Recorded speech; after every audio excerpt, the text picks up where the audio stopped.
Hello everyone! Welcome to my vlog. This is Kate Tacalprado. So mga hindi pa nakasubscribe sa YouTube channel ko, please subscribe Kate PH channel. So we are here in Medina, Misamis Oriental. So our topic for today, it's all about the most handsome guy from Barangay Kaputol, Aluran. So I have my top 10.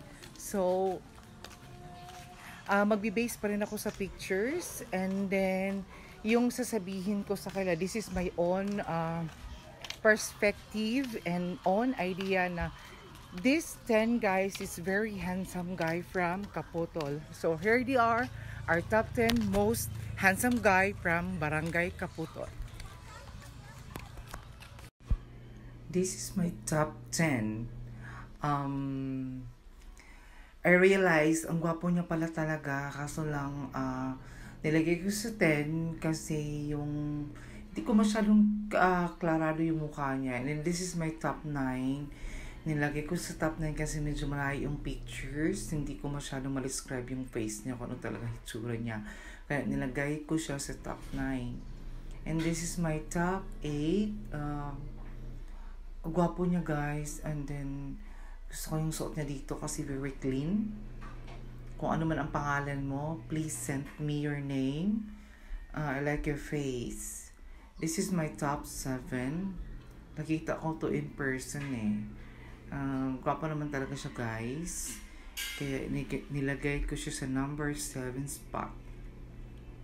And this is my top 6.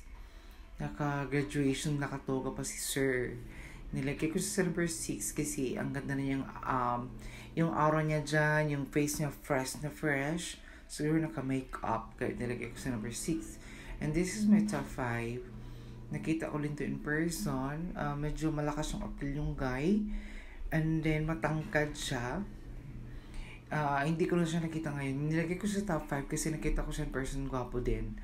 And this is my top 4. Hindi ko to nakita in person. Pero feeling ko, gwapo to in person. And then malakas yung appeal.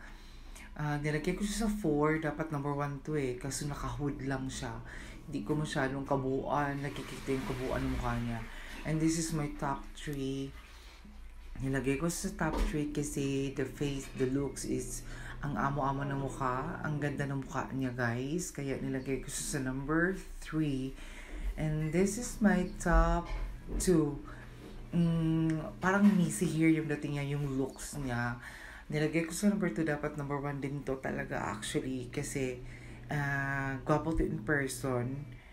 Kaso lang yung kuha niya dyan, hindi ko gusto. For number 2 ko siya. And this is my top 1.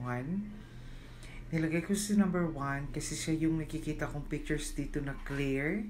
Kita yung buong hitsura, yung aura niya, kung ano talaga hitsura niya. Please share, likes, and comments.